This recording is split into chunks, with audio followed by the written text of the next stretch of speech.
بسم اللہ الرحمن الرحیم۔ بہار شریعت حصہ اول کا درس چل رہا ہے۔ آج عقیدہ نمبر 49، 50 اور 51 بیان کیا جائے گا۔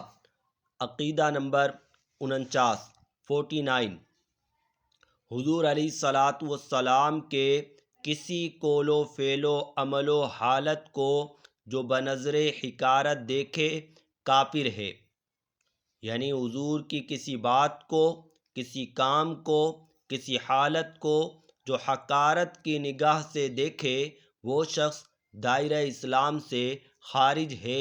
آپ کی ہر بات عمدہ، آپ کا ہر کام عمدہ، آپ کی ہر حالت عمدہ اور بہترین ہے۔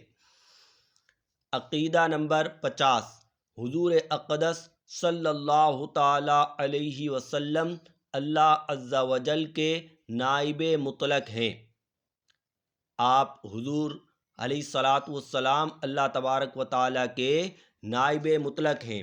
تمام جہان حضور علیہ الصلاۃ والسلام کے تحت تصرف کر دیا گیا۔ جو چاہیں کریں، جسے جو چاہیں دیں، جس سے جو چاہیں واپس لیں، تمام جہان میں ان کے حکم کا پھیرنے والا کوئی نہیں۔ تمام جہان ان کا محکوم ہے اور وہ اپنے رب کے سوا کسی کے محکوم نہیں، یعنی تمام جہان پر ان کا حکم چلتا ہے۔ تمام آدمیوں کے مالک ہیں۔ جو انہیں اپنا مالک نہ جانے، یعنی جو نبی پاک صلی اللہ تعالی علیہ وسلم کو اپنا مالک نہ جانے، حلاوت سنت سے محروم رہے۔ تمام زمین ان کی ملک ہے، تمام جنت ان کی جاگیر ہے۔ ملکوت السماوات والارض حضور صلی اللہ تعالی علیہ وسلم کے زیر فرمان جنت و نار کی کنجیاں، یعنی جنت و دوزخ کی چابیاں دست اقدس میں دے دی گئی، حضور کے ہاتھ میں دے دی گئی۔ جنت کی، دوزخ کی چابیاں حضور کے ہاتھ میں دے دی گئی۔ رزق و خیر اور ہر قسم کی عطائیں حضور علیہ الصلاۃ والسلام ہی کے دربار سے تقسیم ہوتی ہیں۔ دنیا و آخرت حضور علیہ الصلاۃ والسلام کی عطا کا ایک حصہ ہے۔ خلق کے حاکم ہو تم، رزق کے قاسم ہو تم سے ملا جو ملا تم پہ کروڑوں درود۔ رب ہے موتی یہ ہیں قاسم، رزق اس کا کھلاتے یہ ہیں۔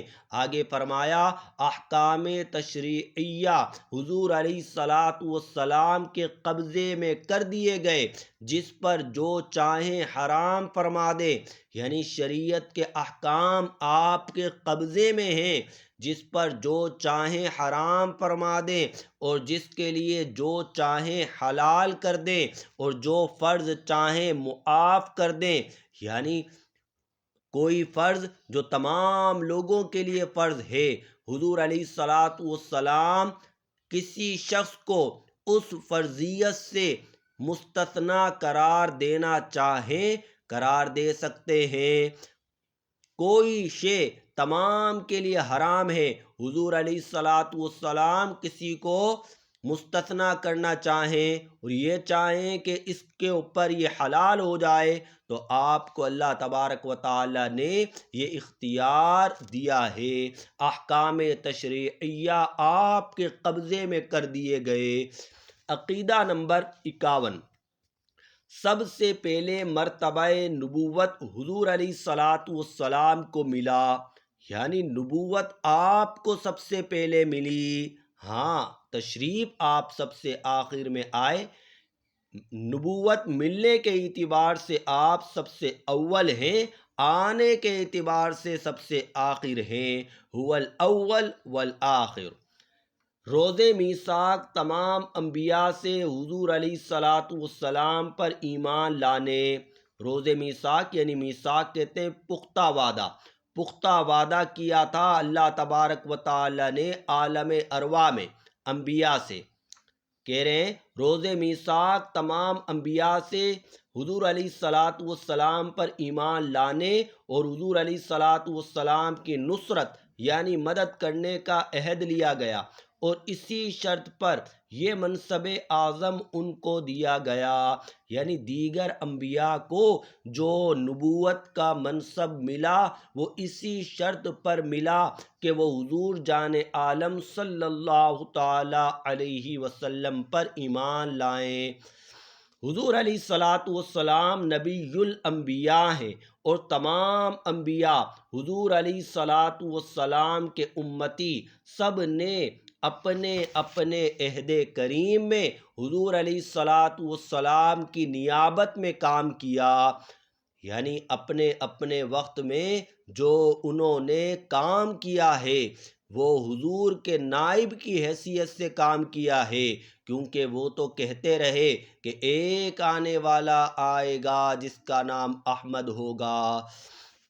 آگے فرمایا اللہ تبارک و تعالی نے حضور علیہ الصلاۃ والسلام کو اپنی ذات کا مظہر بنایا، اور حضور علیہ الصلاۃ والسلام کے نور سے تمام عالم کو منور فرمایا۔